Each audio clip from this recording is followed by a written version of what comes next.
guys, welcome back to my channel. Let's learn English. I hope you all are doing well. So आज जो मेरा topic है, it is the second chapter of your prose section, which is an excellent father. So ये जो story है, it is an extract.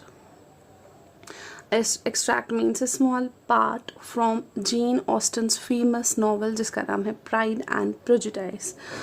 And the main theme of the play is marriage.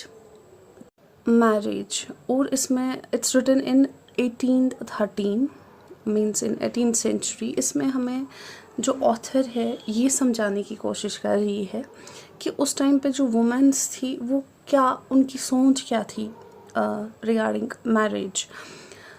It shows us that they are not in love but to gain a financial security. So let me tell you the important characters of this passage. Mr. and Mrs. Bennet और उनकी 3 बेटियां जिनका नाम है जेन, Elizabeth and kitty. असल में जो novel है उसमें 5 बेटियों का जिक्र किया गया है, लेकिन यहाँ पे आपकी जो बुक है उसमें सिर्फ 3 डॉटर्स का नाम दिया है. अपार्ट फ्रॉम देम और एक कैरेक्टर है जिसका नाम है mister Bingley. He is a rich, handsome, eligible and single gentleman. और मिसेस लॉन्ग है जो फ्रेंड है और वी कैन से नेबर है मिसेस बैनेट की, और उसकी 2 नेसेस होती है. So let's get start with the explanation of the chapter. Alright. So पहले ही जब स्टोरी स्टार्ट होती है, मिस्टर बैनेट और मिसेस बैनेट बात कर रहे होते हैं और मिसेस बैनेट उसको बता रही होती है कि हमारे नेबरहुड में नीदरफील्ड पार्क जो है वो फाइनली किसी ने लेट कर दिया. लेट का मतलब होता है किसी ने किराए पे ले लिया. और मिस्टर बैनेट जो है वो इस चीज़ का कोई रिप्लाई नहीं करता. वो कोई ऐसे दिखाता है कि जैसे ही इज़ नॉट इंटरेस्टेड. तो मिस्टर बैनेट जो है वो ऐसे दिखाता है कि जैसे वो इंटरेस्टेड नहीं है. लेकिन मिसेस बैनेट उसको बोलती है कि मुझे मिसेस लॉन्ग ने बोला कि नीदरफील्ड पार्क जो है ना is taken by a young man, और वो काफ़ी ज़्यादा रिच भी है, और वो कहाँ से आया है, नॉर्थ ऑफ इंग्लैंड से. ऑलराइट. और वो कितना कमा लेता है, 4 or 5,000 अ ईयर. और ये बोलती है कि मैं हमारे जो गर्ल्स हैं उनके लिए काफ़ी ज़्यादा अच्छा है. क्यों अच्छा है कि वो चाहती थी कि एक बेटी की शादी किसके साथ हो जाए, मिस्टर बिंगले के साथ. और वो उसको ऐसा लगता था कि he may fall in love with one of them. और मिस्टर बैनेट को कहती है तुम जाके उससे मिलो, ठीक है, कुछ बातचीत करो उसके साथ ताकि वो हमसे भी आके मिले, फिर बातचीत बढ़े और उसी से क्या हो जाए कि हमारी एक लड़की की जो शादी है उसके साथ हो जाए.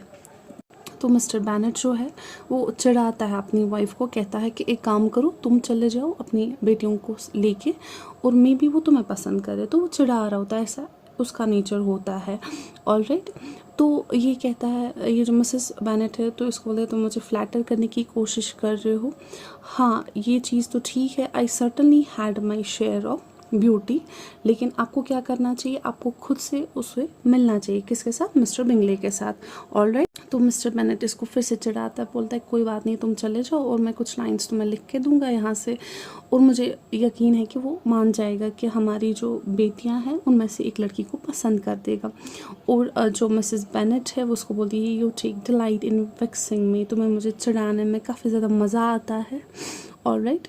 तो ये इसको बोलता है कि ऐसा कुछ नहीं है, I have a high respect for you, means मुझे तुम्हारी बहुत ज़्यादा कदर है. मिस्टर बैनेट इसको फिर से चिढ़ा के कहता है कि मैं चाहता हूँ कि तुम्हारी उम्र इतनी लंबी हो जाए कि तुम क्या करो, तुम बहुत सारे ऐसे यंग मैन को देखो जो क्या करते हैं, जो 4,000 कमाते हैं 1 साल का. ऑलराइट.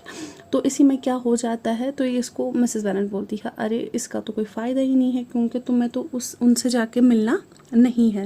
लेकिन मिस्टर बैनेट जो होता है ना वो पहले ही मिस्टर बिंगले से मिल चुका होता है, और ये बात जो होती है ना मिसेस बैनेट और उनकी लड़कियों को पता नहीं होता है उसको, और वो प्रिटेंड कर रहा है ऐसे ही कि मैं उससे मिल नहीं चुका हूँ और मुझे कोई इंटरेस्ट नहीं है. इसी में वो क्या देखता है, लिज़ी को देखता है और वो खांस रही होती है. तो इसमें इसको कहता है कि हाँ मुझे पता है कि वो ट्रिम कर रही होती है हैट को. तो कहता है कि हाँ मुझे पता है कि तुम्हें मिस्टर बिंगले ज़रूर पसंद करेगा. तो इसकी माँ इसको कहती है चलो हमें ये नहीं सोचना कि वो किसको पसंद करेगा। इसी में एलिज़ाबेथ अपनी माँ को याद दिलाती है कि मिसेस लॉन्ग ने हमें प्रॉमिस किया था कि वो हमें मिस्टर बिंगले से इंट्रोड्यूस कराएगा, कहाँ पे, असेंबलीज़ में। और यहाँ से जो मिसेस बेनेट है वो कहती है अरे वो तो काफ़ी ज़्यादा सेल्फिश वूमेन है, उसकी अपनी भी नीसेस हैं, मे बी वो चाहती हो कि उनमें से किसी की शादी उसके साथ हो जाए। ठीक, इसी में मिस्टर बेनेट क्या करता है, वो किटी को डांटता है क्योंकि वो खांस रही होती है। तो इसी में किटी भी गुस्से में बोलती है कि मैं अपनी खुशी से खांसती। इसी में मिस्टर बेनेट जो है वो मिसेस बेनेट को होता है अच्छा चलो हम अपने टॉपिक पे बात करते हैं, मिस्टर बिंगले वाले टॉपिक पे। और वहाँ से क्या हो जाता है मिसेस बेनेट को काफ़ी ज़्यादा गुस्सा आता है, बोलती है I am sick of it, अब मैं थक चुकी हूँ। तो यहाँ से मिस्टर बेनेट कहता है अच्छा तुमने तो मुझे पहले बोला ही नहीं कि तुम्हें कोई इंटरेस्ट नहीं है इस टॉपिक में, मैं तो पहले ही किससे मिल चुका हूँ, मिस्टर बेनेट से। एक्वेंटेंस, ठीक, एक्वेंटेंस का मतलब होता है जान पहचान बढ़ाना। और जो लेडीज़ थी वहाँ पे मिसेस बेनेट, उसकी 3 बेटियाँ, दे वेर सरप्राइज्ड, इतना ज़्यादा खुश हो गए कि मिस्टर बेनेट जो है पहले ही मिल चुका। मिसेस बेनेट इसको कहती है अच्छा तुम मजाक कर रहे थे, तब से तुम्हें अच्छा लगता है, तुमने तो एक बात भी नहीं की, तुम तो सुबह से हमारे साथ मजाक ही उठाए जा रहे हो। और किटी को बोलते अच्छा चलो अब जब तुम्हें इतना खासना है तुम खास लो जितना तुम्हारा मन है। और एंड में क्या हो जाता है, मिसेस बेनेट अपनी गर्ल्स को बोलती है, बेटियों को बोलती है what an excellent father you have girl. तो हमारा चैप्टर कंप्लीट हो जाता है। और जो मैंने ऑलरेडी आपको पहले ही थीम बता दी कि इस चैप्टर की थीम मैरिज है, कि कैसे हमारे पेरेंट्स जो होते हैं ना वो काफ़ी ज़्यादा परेशान होते हैं जिनकी डॉटर्स मैरिजेबल एज की होती है। Likewise Mrs Bennett was also married about their future. उस टाइम पे ये 18th सेंचुरी में ऐसा होता था कि ये चाहते थे कि एक फाइनेंशियल सिक्योरिटी मिले। So with this we came to an end of the chapter. I hope you understood the summary of the story.